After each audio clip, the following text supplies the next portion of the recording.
Forgive me as I read this off my script. The disturbing truth in life is that people often fail to confront disturbing truths.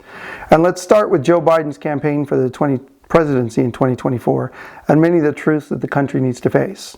After I tell you the truth, I'll give you the conclusion and what I recommend you draw. And it's that every reasonable person needs to actively participate in self-government over the next 17 plus Tuesdays. Why? Well, you'll first agree that there's an absolute need for action because there's a problem, and then you'll kind of agree that it's up to we the people to fix it. All right. Now, the truth is that we all already kind of knew that in the back of our heads, but until the moment when it's like right in front of our face, we kind of pushed it away, but now it's here. All right.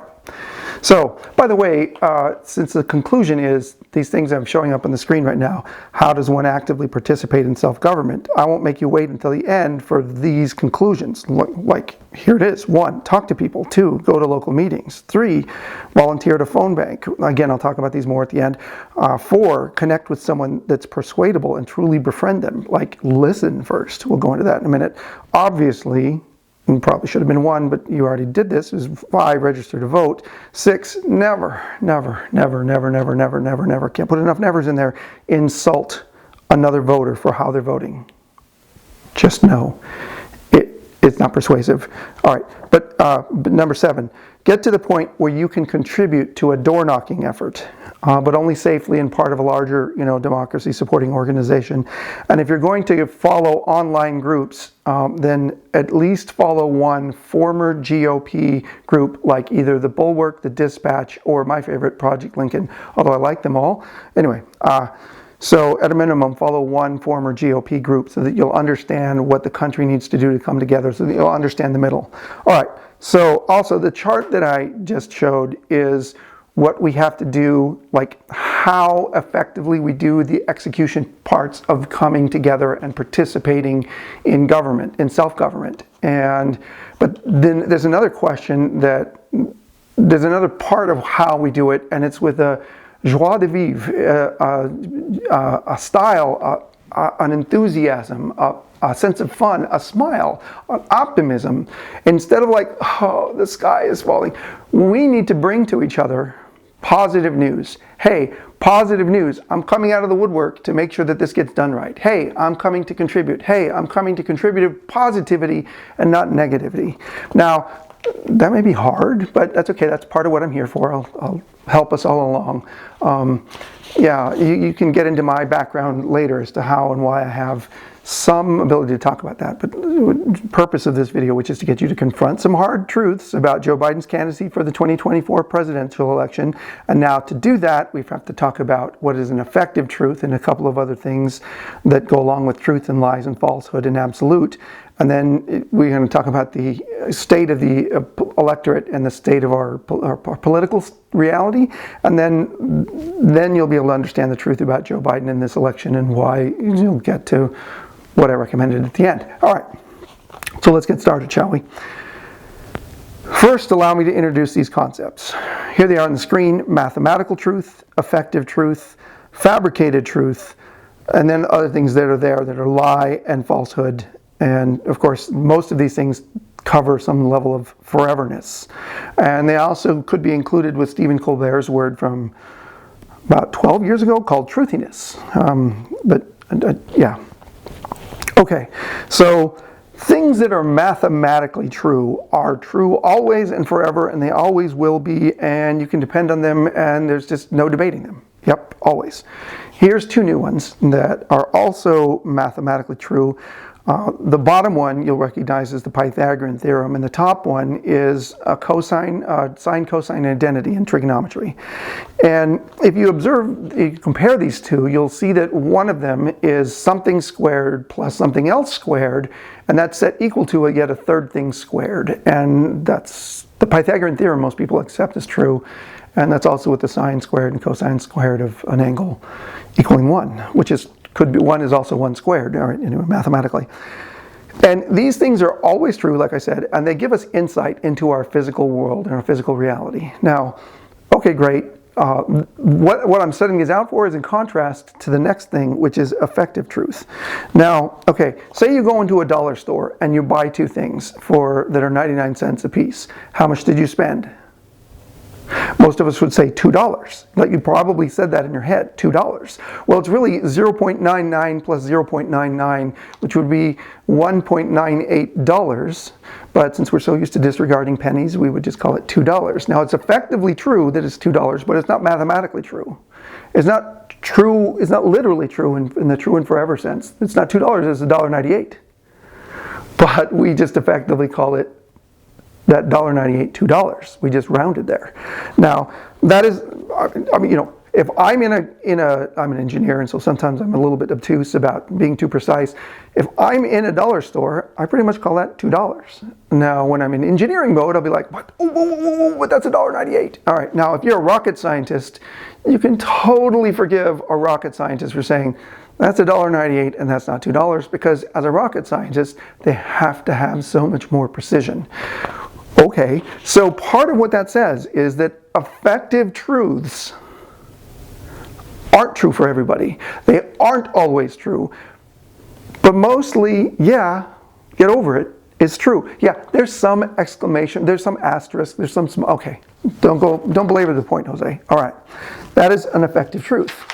Okay, so a fabricated truth is something that never really is true, but it kind of feels true. Now, the fabricated truth is not true. It's like plastic. It's made of cheap plastic. It's fabricated. It's not absolutely true. It's never true, but it might feel like it's true. Now, I'm a regular-sized human. Okay. Now, if I were to, I'm not 8 feet tall. I'm not. But if I were to tell you I'm 8 feet tall, and I were to get a bunch of my friends to repeat that, and everybody says, Jose is 8 feet tall, that can become a fabricated truth. That's not really true. I'm a regular-sized human. 8 feet is huge, right? I mean, 7 feet is pretty darn big, but 8 feet is huge. Now, if we're going to be exaggerating about heights and lengths, why don't we talk about oh wait, no, this is in a family show, we're not going to go there. Okay, so when men exaggerate, about sizes, and it catches on with other people, then it can become a fabricated truth. Now, at the beginning, it's just a lie or a falsehood or a joke or an exaggeration or braggadocio or whatever. But it becomes a fabricated truth when enough people start sharing it forward and talking about it as if it was real, even though it isn't. So again, I'm not 8 feet tall, but if a lot of people said it was 8 feet tall, that would become a fabricated truth. Okay, now for our political situation. It is effectively true that in our political climate, we will not have a 49-state electoral college blowout like what happened in 1984, where Reagan won 49 states and Mondale won Minnesota plus the District of Columbia. Why? Well, California, New York, and Hawaii will all reliably vote blue. And Alabama, Wyoming, and North Dakota will all reliably vote red. That's effectively true for everyone in the world, and no one really challenges those things. Okay, so yeah, I've given you a corner case, but really we're unlikely to have anything other than what we had in 2016 and 2020, which is that the election is going to come down to swing states. Now, swing states vary from year to year in demographics and issues and what such. But this year, the list of swing states is likely to be Pennsylvania, Georgia, Michigan, Wisconsin, North Carolina, Arizona, and Nevada.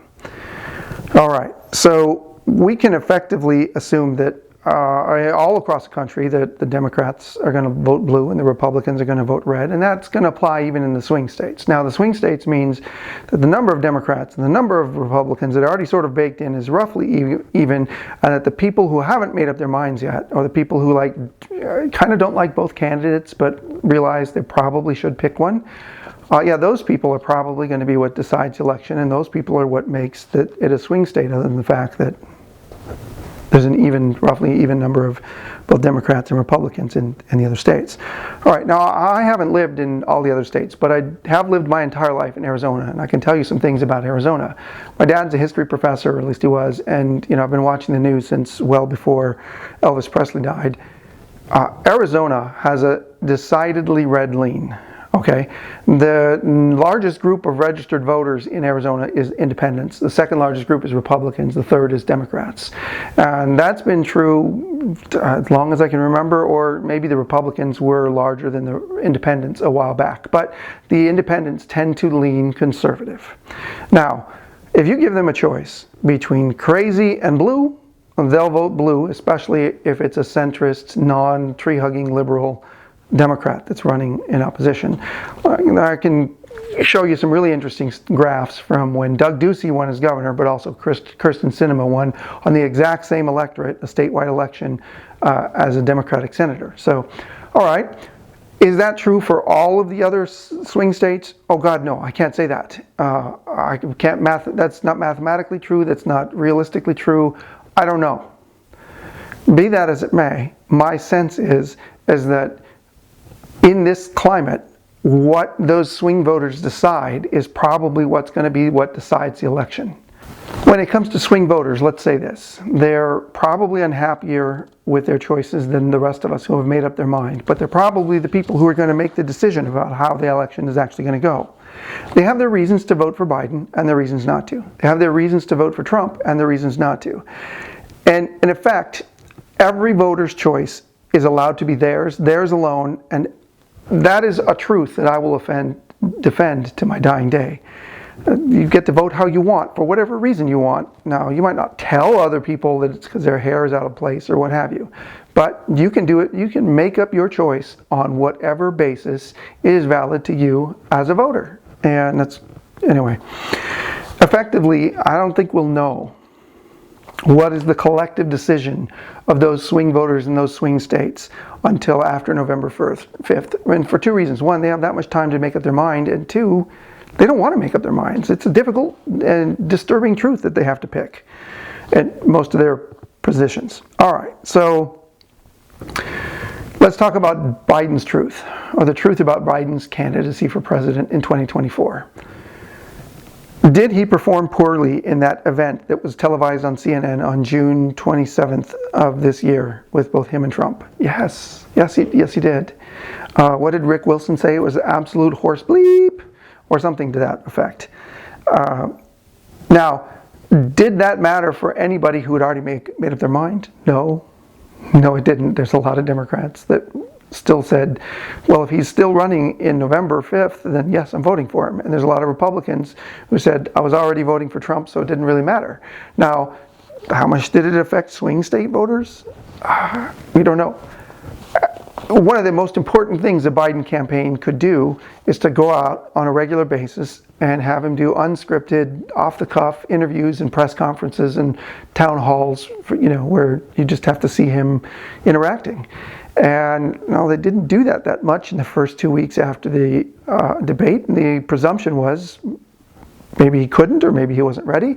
He did decently at the NATO, 1 hour long NATO press conference. But okay, look, people don't have to listen or pay attention throughout the entire campaign. In fact, most people aren't paying attention right now. They're not. Whether they're listening or not now or then, or whether they're listening or not, is entirely their choice. Neither you nor I nor anyone else can make them change that, make them pay more attention. You can ask them to. I'd prefer we ask them nicely. I'd prefer we explain to them, here's really how to frame the election. And I mean, that's part of what I'm doing in this video, right? But they get to make up their own mind. And we won't know the effective judgment until after November 5th, 2024. So, what do I think about Biden's campaign and candidacy? I mean, I have my opinion, and I'll share it with you. Look, it's just one opinion. It's just one opinion. But my opinion is, yeah, I wish he'd drop out. Why? Well, I mean, there's something about Buttigieg and Klobuchar who dropped out so that Bernie wouldn't start dominating the primary back in 2020. And they sort of like conceded that black people wanted Biden and they weren't going to stop backing Biden, and they were the backbone of the Democratic Party for decades, so let's coalesce around Biden. Well, can Biden function today and tomorrow? Absolutely. Is probably the best person in the country right now to continue to run the country. Can Biden function tomorrow? Yeah, not a problem. Can Biden win on November 5th? Oh, that's a different question, because that's up to the swing voters. See, one of the hallmarks of democracy is that the government must earn the consent of those who are governed. And the swing voters might say, well, I'm a little nervous about Kamala. Yes, they would get that if something happened to Biden tomorrow, like an asteroid or got teleported to Mars or whatever, Kamala Harris would take over, the vice president would take over as president. And everybody understands that from a constitutional perspective. However, just because you voted that way in 2020 doesn't mean you have to vote that way again in 2024, even if the choices are exactly the same. The democracy requires that the government earn the consent of the governed. And you have to earn their consent. And we don't really know what they're going to do and how they're going to vote or what they're going to be persuaded by. Now, I've got my ideas and I know what we can do. We can do blocking and tackling and knock on doors and present and do the persuasion thing that's part of campaigns. It's volunteers. It's part of just a groundswell from everyday voters. But the government must earn the consent of the governed. That is part of what makes us Americans. So, is on the ballot, and this thing that has defined us as Americans is on the ballot this cycle. In truth, it probably was in 2020 as well, but okay. This is effectively true. And this is a disturbing truth that we all need to face and focus on. Why do I say that? Well, the central premise of the Constitution is that there's a distribution of powers via a system of checks and balances. That's what the Constitution is. It officially defines roles in different pieces of a structure of government and authorizes those roles to be vested with powers. And then each of those roles is set in balance against one another, such that there are checks and balances so that no one particular spot in the country or in the government or person can accumulate too much power. If you read the Federalist Papers, and you walk away with a different point of view than what I just described, you probably are either dishonest or you lack actual reading comprehension skills. I mean, there's 77 Federalist Papers, Hamilton, yeah, that sort of stuff, yeah, go read it.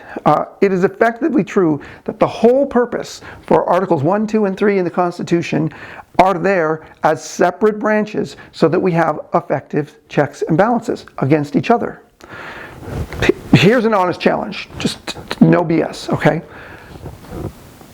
Tell me, tell yourself, tell anyone out loud, what are the effective checks that will be capable of being enforced against Donald Trump if he's elected president again? Seriously, say that sentence out loud. Well, there will be, oh wait,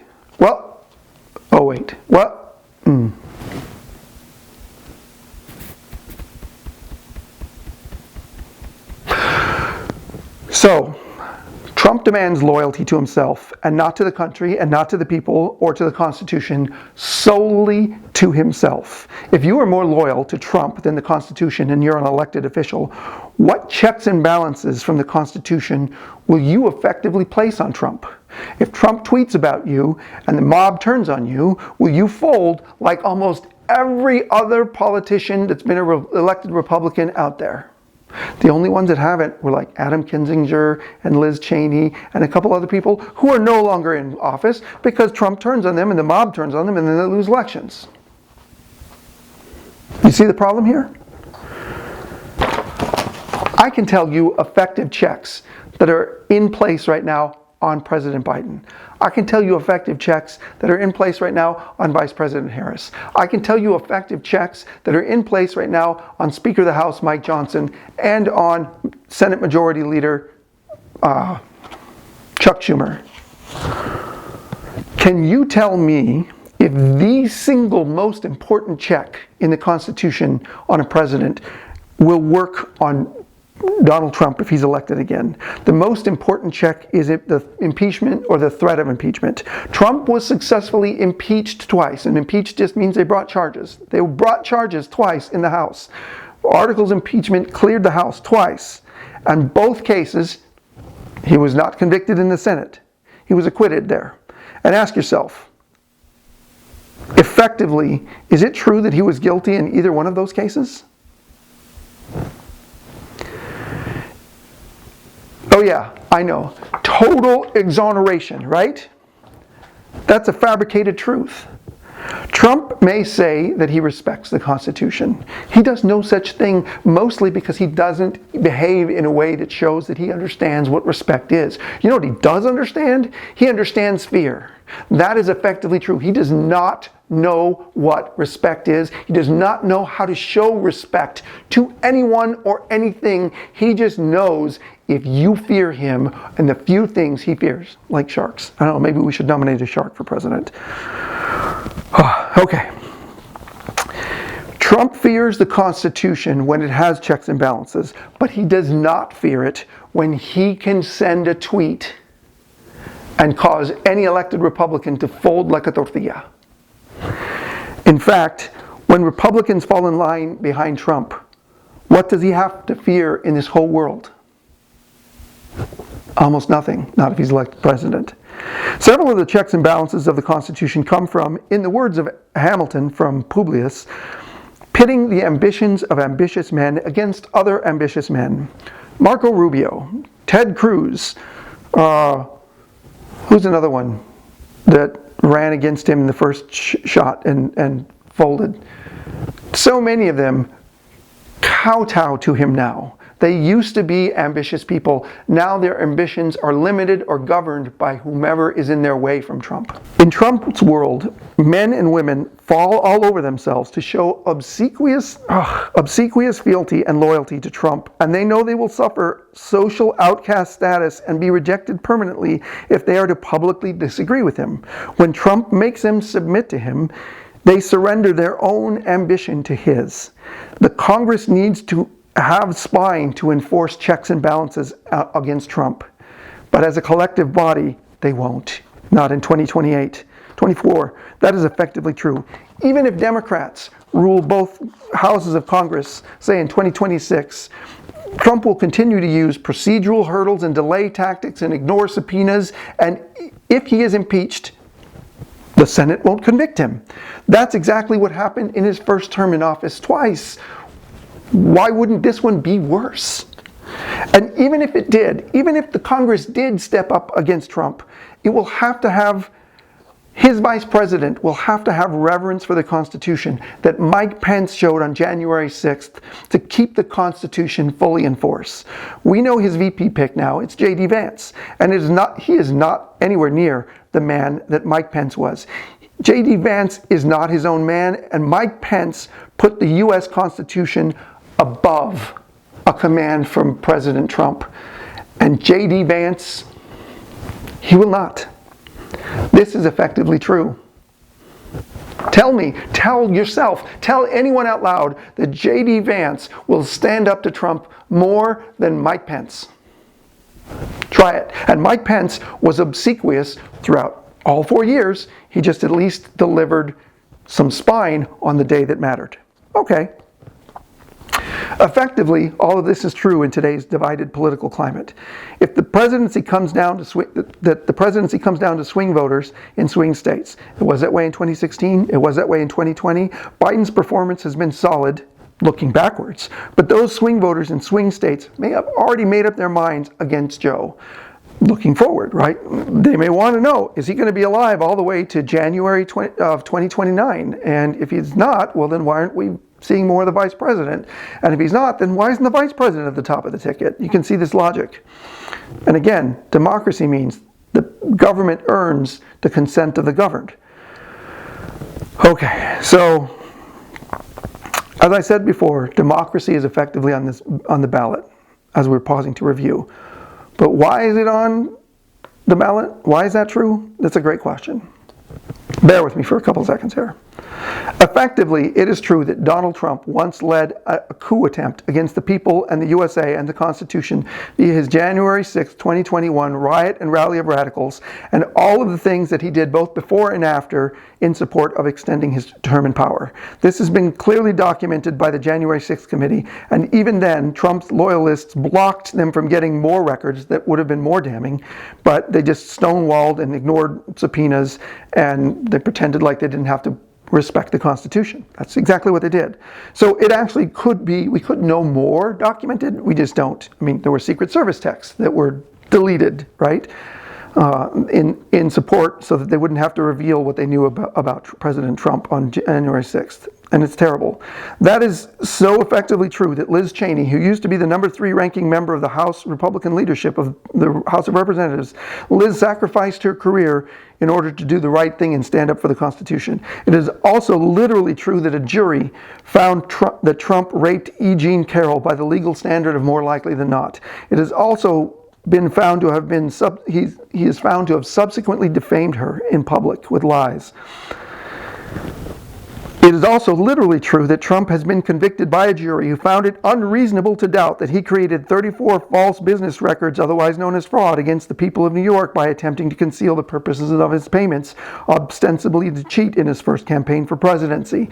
That's effectively true. It is also effectively true that he committed other acts which are in various states of prosecution from multiple different jurisdictions, most of which have nothing to do with the federal government, but one of which is still done by an independent counsel, none of which are normal for a candidate for president, and all of which, or any of which, would have normally been historically disqualifying in the eyes of the electorate.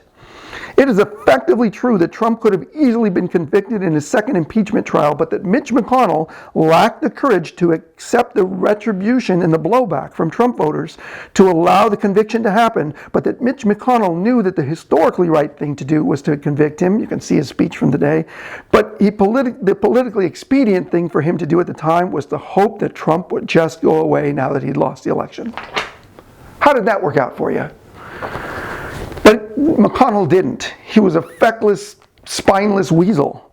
And that was effectively the second time that the Constitution was completely broken by Trump's disregard, contempt, and insistence on loyalty to him over country, over the people, and over the Constitution. All of those cases of law breaking are effectively true. But, be that as it may, it is also effectively true that the Republican voters who voted in the Republican primaries don't seem to care. Well, they didn't care, and effectively, they have nominated him anyway, and they want him to win. I mean, the presidency is literally the person in charge of enforcing all of the laws of the country by definition from the U.S. Constitution. He's the executive. He's to execute the enforcement of the laws. It is his job to make sure all of the laws are enforced and executed. Yep, Republican primary voters want this person who has effectively violated many laws. Now you can argue, are they being lied to through Fox News? Are they, their own different echo chambers? All right, whatever. Effectively, for those of us in actual reality, they want him, this man who has broken this many laws, to be in charge of the whole nation's enforcement of laws. Yeah. Welcome to 2024. Whew. Can you see now why we the people must take action? You're going to wait for the press to do it? You're going to wait for some other elected official to do it? The ones who have tried don't have enough power, and the ones who should have done something have failed and let us all down and led us to this moment. Okay, so it is effectively true. Bear with me. It is effectively true that if on election night the Democratic candidate for president doesn't receive 200 electoral college votes or higher, then the rule breaker will end up as president. Yep, the stakes are that high, the highest, just like they were in 2020. That's all effectively true. And again, why do they want somebody who has broken that many laws to be elected to the most sacred job of enforcing laws? I wish I could say exactly why. But if you can see the Republican convention going on right now, they're all excited and cheering him on and, yay, we want him to do, like build the wall. And whatever. Okay, with passion and consistency that they want Trump to win the presidency as a nominee from the Republican Party. Yep, there's a whole chunk of people for which that is effectively true. And you will never persuade, listen to me here, just really soak this in. You will never persuade a single voter to change his course of action or dissuade him from voting by insulting him. It doesn't work. What I'm asking, one of the things that I value as a core personal belief, and we can explain more in other videos, never, never, never, never, never insult a voter for their choice, please. And please ask other people, don't ever do it. I mean, oh sure, I get it. You might want to call them whatever. And Ann Coulter does. She has books that, you know, how stupid liberals are. Okay, she's not running for office, but she is insulting people. And does her calling you stupid change your position? Okay, so again, please don't ever insult a voter's choice. Say, okay, well that's your choice, and I respect it, and then move on. All right. The people who will decide this, they are sometimes referred to as double haters. They don't like either one of them, but they recognize that they have to pick something. They may not love Biden or Democrats, but maybe if we persuade and listen first, listen first, listen first, listen first, listen first, listen first, and then, you know, maybe at the end when they're open, try some persuasion to see if you can get them to vote for Democrats. Because if they do vote for Democrats, the Constitution as we know it will live on. And if they don't, or too many of them don't, or too many of them vote for the other guy, the Constitution as we know it, this is the disturbing truth. This is effectively true. Can you convince yourself that Trump will show respect for any of the checks and balances in the Constitution? Can you convince yourself that he won't call on some Republican to just fold and be loyal to him? There you have it. Let me emphasize this. American prosperity doesn't come because the land is has rainbows coming out of its butt, or because there's gold in every corner. No, it comes because in America we are all free to work hard and reap the benefits of our hard work, and that comes from the rule of law, and that comes from checks and balances, and no one place having too much power. How much are you going to invest in golf courses or hotels if Trump wins the presidency? Right? You'll be competing with Trump. Do you want to be competing with Trump while he runs the government? You starting to get how this is going to affect free enterprise? Okay, so let's review, shall we? In the beginning, I told you what the conclusion was, and the conclusion was probably that we, the people, are going to have to get heavily involved in all of the 17 Tuesdays between now and Election Day. This is being shot on 17 Tuesdays, including Election Day, so it's probably 16 once you view this. Okay, great. Probably, I hope you agree with the recommendation, which is, hey, between now and Election Day, I have to be involved as much as possible to make sure that we, the people, continue to be the boss in this country. Okay, good. And I'm going to show you in just a minute the list of things that you can do today, and then I'll be doing more from this website on civics.com. I'm the founder here, and I'm working to advance civics. Yeah, it sounds like I'm partisan, but really I would love for every voter to have two great choices when they walk into the ballot box. And you could ask people who are voting how many people think they have two great choices. And I think there's maybe like 7 people in the whole country of 300 million. Okay, so again, and the other parts that we did in this video was we said, look, there's some things about effectively true and mathematically true, which is the highest form of truth. And then there's, a fabricated truth, which isn't really true at all, but can sometimes feel like it's true if enough people are spouting BS. And then there's lies and falsehoods and errors and truths. And we talked about our political reality, and we're an incredibly divided society. We have to solve a lot of these larger societal divisions if we want to exist as a nation. And I'm pretty confident, yeah, that was the whole greatness of Lincoln thing, was that we exist as a cohesive, unified nation, e pluribus unum. The stars and the stripes on the flag are about coming together out of many into one. All right, so if we want to continue, we have to start addressing these, this huge chasm in our country, and that's a lot of what I want to talk about on civics. Civics happens to be the study of the privileges and responsibilities of citizenship. Yes, I get some things for being a citizen. I'm responsible for other things. What I'm encouraging everybody to do is to get involved. Even the people who want to vote for Trump, that's fine. Yeah, everybody should get involved and participate more in our elections, not less. More democracy is better. And keeping democracy is great and absolutely essential. So again, the summary was, we had effective truths and talked about our current political reality and all this division and the truth about Joe Biden's candidacy. I gave you my opinion. I told you why. In the end, it doesn't really matter. Effectively, I'm telling you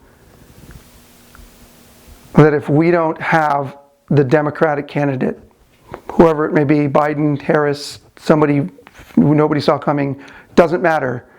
If we have Trump win, most of the checks and balances that we normally have on a president will be gone. We will be writing a whole new chapter in American history, because God only knows what will happen after that. I can guarantee you there will be another election in 2028 if Joe Biden wins or a Democrat wins this election. There may be another election, but the Trump family may win it ad infinitum with 99% of the vote every election hereafter. And I'll go into some of that in other videos. And I'm committed to making a video a week at least. I should do more. There's also stuff I'll be doing at the website. But, so that's our summary. Okay, now, so talk to informed people. Talk to people who are well informed from multiple sources. Go to local meetings of political parties, preferably Democrats, but other meetings as well. Volunteer at a phone bank, or if not volunteering, just bring snacks, bring encouragement, show up, understand what people do. You can say, I could never do that. Well, then help people who do it. And what they do is reach out and call and connect with voters, or maybe they send texts these days, because phone banking is actually, texts are probably, I know we all hate those, but anyway, connect with somebody persuadable. Right now, all you want to do is just identify somebody who's persuadable and reach out with them and befriend them and listen. You don't have to do any persuading this week. Oh my God, you don't have to win the whole election today. You win it by November 5th, right?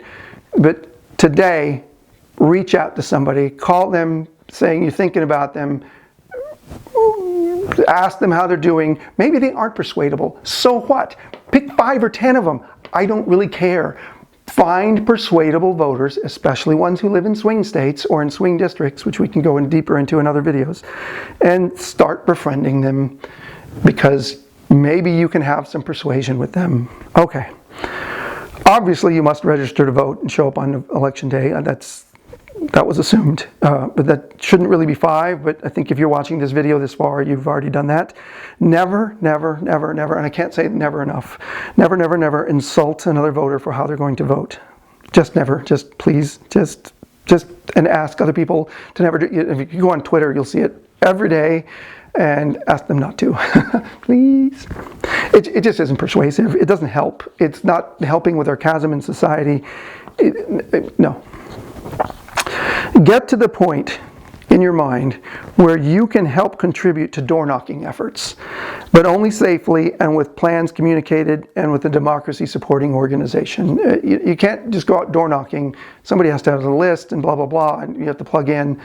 Door-knocking is hard work, but in your mind, say to yourself, I'm going to get to door-knocking. And then, of course, if you're going to follow up with other groups online, I'm going to ask you this request. Please, please, please follow up with at least one of these 3 former GOP groups, because we have to be nice to the former GOP, because that's exactly how this is going to get saved. Either the Bulwark, the Dispatch, or Project Lincoln. You want to do all 3? Go ahead. You want to do more than that? Go ahead. I recommend those 3. There might be others that I'm not familiar with yet, but I try to keep a sampling, because you have to have multiple sources of information. And if you're not already listening to those, please do. If you're a Democrat and only listen to friendly, like MSNBC or Pod Save America, add in Project Lincoln, add in Seriously, just add it in. Okay, so what do each of these things do on this list here? They build positive momentum, and they make it easier for us to make human connections to voters who can be persuaded. Because that's, diehard Trumpers, they're not going to change their minds. Please don't waste your time. Don't antagonize. Just respectfully say, okay, that's your choice. It is their choice. The truth is, we as Americans have the power to vote to end democracy. We do. We were given that power. Well, let's own up to that responsibility and use our voting power wisely to vote for people that are going to have elections in the future so that we can get to keep on voting for posterity. Okay. The path forward, simply put, is to identify persuadable voters and persuade them with effective persuasion that more of the same, Biden and Democrats, versus delete parts of the Constitution, Trump Republicans, that the first one is good and the second one is bad. Effectively, that's true for this November, that the Constitution is on the ballot.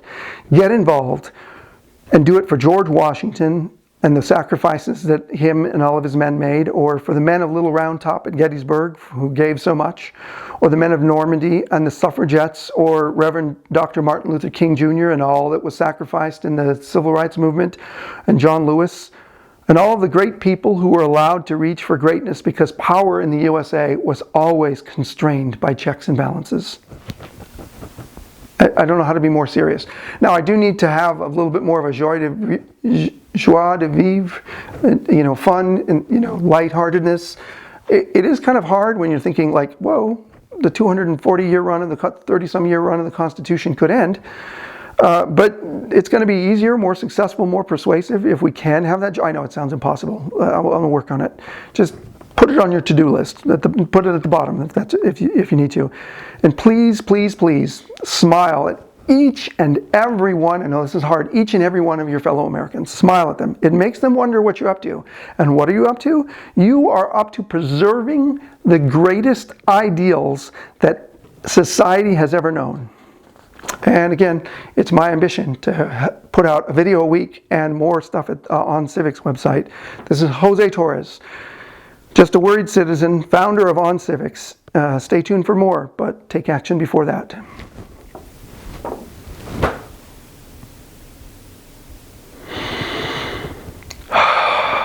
Please tell me this is going to work.